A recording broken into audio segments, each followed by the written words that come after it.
Hello students, welcome back to the next lecture. Last lecture में बच्चों हमने एक इलेक्ट्रिक डाइपोल की वजह से पोटेंशियल निकाला था at different positions. Axial position पे निकाला था, इक्वेटोरियल पोजीशन पे निकाला था और एक आर्बिट्री पॉइंट पे निकाला था। जब बच्चों हमने इलेक्ट्रिक पोटेंशियल का लेक्चर स्टार्ट किया था तो मैंने आपको बताया था किसी भी चार्ज की कंप्लीट प्रॉपर्टीज पढ़ने के लिए हमें दो चीजों की जरूरत होती है। एक, उस चार्ज की वजह से इलेक्ट्रिक फील्ड कितनी बन रही है किसी भी पोजीशन पे। सेकंड, उस चार्ज की वजह से इलेक्ट्रिक पोटेंशियल कितना है किसी भी पोजीशन पे। और मैंने ये भी बोला था कि इलेक्ट्रिक फील्ड और पोटेंशियल ये दोनों ही एक दूसरे से इंटर रिलेटेड क्वांटिटीज हैं। तो बच्चों आज के लेक्चर में हम देखेंगे कि इलेक्ट्रिक फील्ड एंड पोटेंशियल कैसे रिलेटेड है। तो हमारा आज का लेक्चर होगा relation between E and V। This is the topic for today's lecture। बहुत ही शॉर्ट में, क्रिस्प फॉर्म में हम पूरा कॉन्सेप्ट समझेंगे। चलिए, अगर मैं पॉइंट चार्ज की बात करूं तो सबसे पहले मुझे एक पॉइंट चार्ज चाहिए और मैं अज्यूम कर लेता हूं इस पॉइंट चार्ज से x डिस्टेंस पे एक दूसरा पॉइंट है P। इस पॉइंट पे बच्चों मुझे इलेक्ट्रिक फील्ड और पोटेंशियल दोनों के बीच में क्या रिलेशन है ये निकालना है। अब किसी भी पॉइंट P पर फील्ड एंड पोटेंशियल कितना होता है ये मैं ऑलरेडी जानता हूं।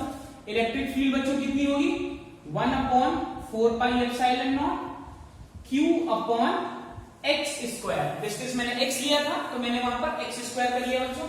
और पोटेंशियल कितना होगा, 1/4πε0 Q/x। ये दो चीजें मैं जानता हूं। ये भी मैं जानता हूं कि electric field is vector and electric potential is scalar. अब मुझे इन दोनों के बीच में एक मैथमेटिकल रिलेशन निकालना है। अब हम इलेक्ट्रिक पोटेंशियल चैप्टर पढ़ रहे हैं तो हम इलेक्ट्रिक पोटेंशियल से ही स्टार्ट करेंगे। अब अगर बच्चों आपने पोटेंशियल का पहला लेक्चर देखा हो तो उसमें हमने ये क्लियरली देखा था कि अगर हमें किसी पॉइंट का पोटेंशियल निकालना है तो शुरुआत हमें हमेशा रिलेटिव या पोटेंशियल डिफरेंस से करनी पड़ेगी। अब बच्चों अगर मुझे पोटेंशियल डिफरेंस चाहिए तो डिफरेंस तो दो पॉइंट्स के बीच में होता है, इसका मतलब मुझे एक पॉइंट और चाहिए। तो अपने अरेंजमेंट में मैं P से थोड़ा सा दूर एक पॉइंट और मान लेता हूं। ये थोड़ी सी दूरी कितनी है, dx। जब भी कहीं मैं ये स्मॉल d या डिफरेंशियल एलिमेंट लगाता हूं इसका मतलब मैं बहुत स्मॉल डिस्टेंस की बात कर रहा हूं। चलिए, अब अगर मुझे पोटेंशियल की बात करनी है इसका मतलब वर्क डन तो होगा ही होगा। क्यों वर्क डन होगा, क्योंकि पोटेंशियल का फॉर्मूला ही है W/Q। तो अगर मुझे इस पूरे सिस्टम में पोटेंशियल की बात करनी है इसका मतलब कहीं से मैं कोई चार्ज लाऊंगा। तो बच्चों ये जो कहीं से मैं कोई चार्ज लाता हूं ये चार्ज हमेशा टेस्ट चार्ज होता है। तो मैंने एक टेस्ट चार्ज लिया Q0 और मैंने मान लिया कि ये टेस्ट चार्ज मेरे सोर्स चार्ज की तरफ आ रहा है। जिस चार्ज की प्रॉपर्टीज हमें पढ़नी है उसे हम सोर्स चार्ज कहते हैं। जिसकी हेल्प से हम पढ़ते हैं बच्चों उसको हम टेस्ट चार्ज कहते हैं। इसके डिटेल्ड कॉन्सेप्ट के लिए आप इलेक्ट्रोस्टैटिक्स का 3rd लेक्चर रेफर कर सकते हैं। चलिए, अब मेरा सोर्स चार्ज पॉजिटिव है और मेरा टेस्ट चार्ज हमेशा पॉजिटिव होता है। अब ये मेरा सोर्स चार्ज है, ये मेरा टेस्ट चार्ज है। अगर मैं टेस्ट चार्ज को सोर्स चार्ज की तरफ ला रहा हूं तो दोनों ही पॉजिटिव चार्जेस हैं। There will be a force of repulsion. मतलब मेरा सोर्स चार्ज मेरे टेस्ट चार्ज को आने नहीं देगा, वो उसको बाहर की तरफ पुश करेगा।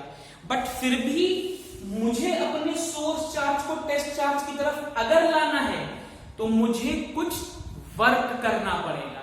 अब बच्चों अगर वर्क इन्वॉल्व होता है तो एनर्जी आ जाती है और एनर्जी अगर एक बार आ गई तो वो सिस्टम में ही रहती है। तो ये जो मुझे वर्क करना पड़ेगा अगेंस्ट द फोर्स, यही मेरे पॉइंट का पोटेंशियल हो जाएगा। अब सीधा सा लॉजिक है बच्चों, point Q plus Q charge से दूर है, पॉइंट P इस प्लस Q चार्ज के पास है। तो जब मैं अपने टेस्ट चार्ज को यहां पे लाऊंगा फिर मैं यहां से यहां ले जाऊंगा तो P पॉइंट का डिस्टेंस यहां से कम है। दैट मीन्स पी पॉइंट पे रिपल्सिव फोर्स ज्यादा होगा। अगर रिपल्सिव फोर्स ज्यादा होगा तो जैसे जैसे मैं सोर्स चार्ज के पास आऊंगा मुझे ज्यादा से ज्यादा काम करना पड़ेगा। अगर ज्यादा से ज्यादा काम करना पड़ेगा तो मेरा पोटेंशियल बढ़ता जाएगा।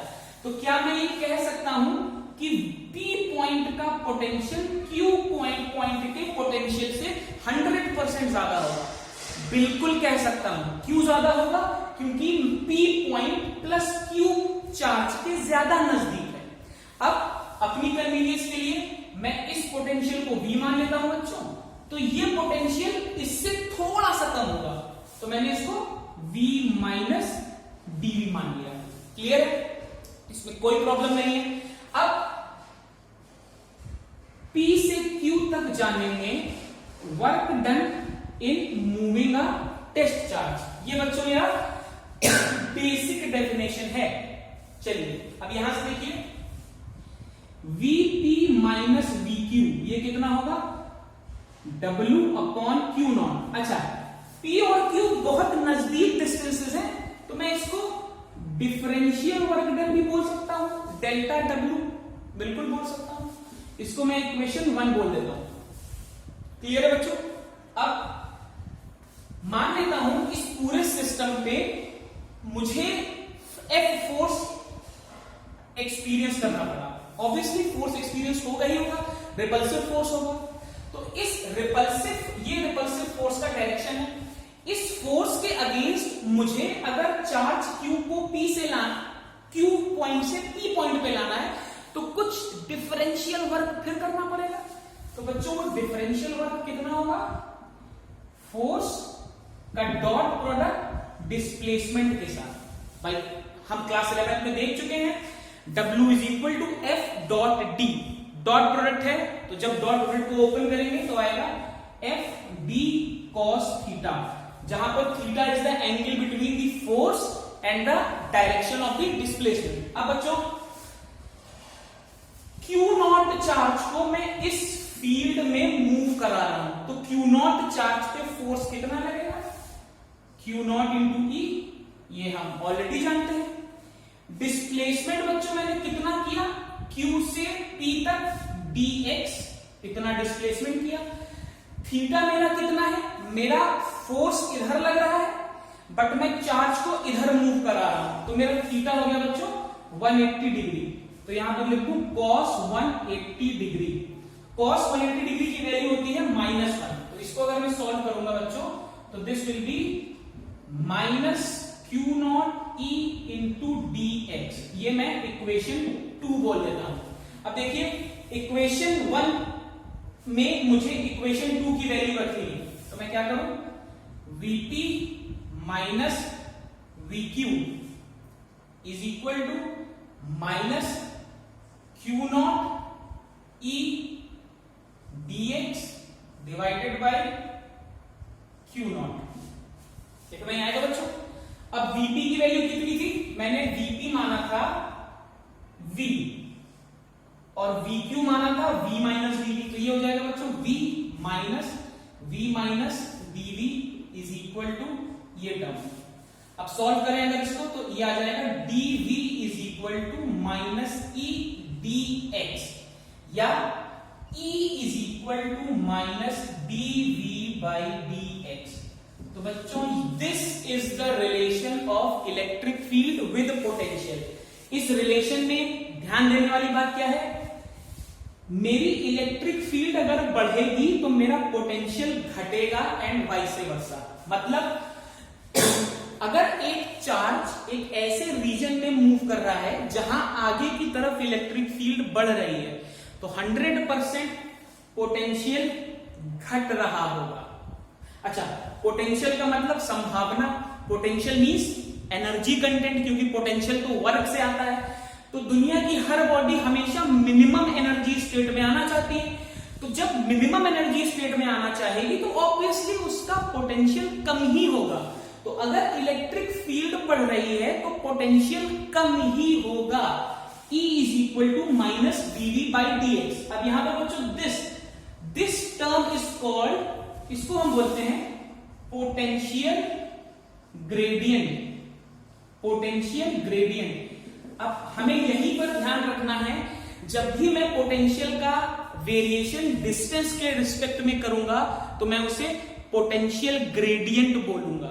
ठीक है बच्चों, तो यहां से एक और इंपॉर्टेंट चीज है जो हमें ध्यान रखनी है, potential is a scalar quantity but potential gradient is a vector quantity. ये वेक्टर क्वांटिटी क्यों है?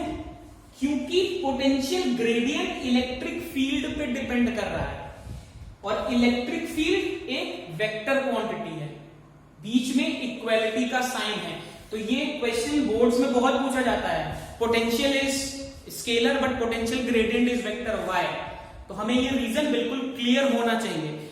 पोटेंशियल ग्रेडियंट का चेंज इलेक्ट्रिक फील्ड के इनवर्स होता है, इसके ऑपोजिट होता है विद इक्वालिटी इन मैग्नीट्यूड, इसीलिए हम पोटेंशियल ग्रेडियंट को वेक्टर मानते हैं and potential is a scalar quantity.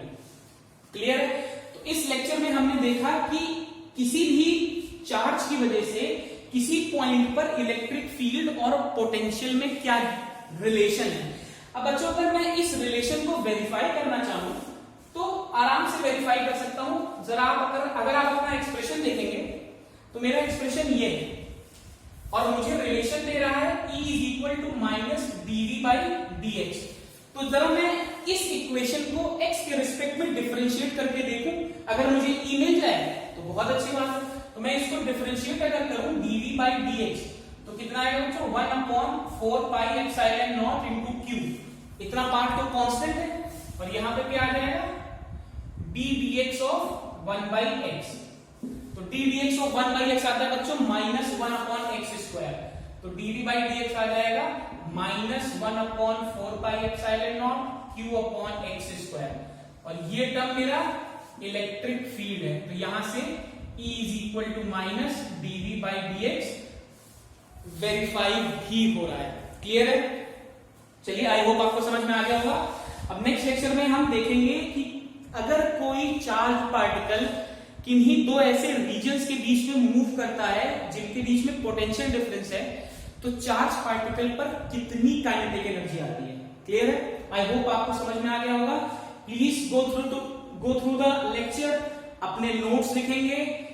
Stay safe, study well, and please don't forget to subscribe the channel. Thank you very much.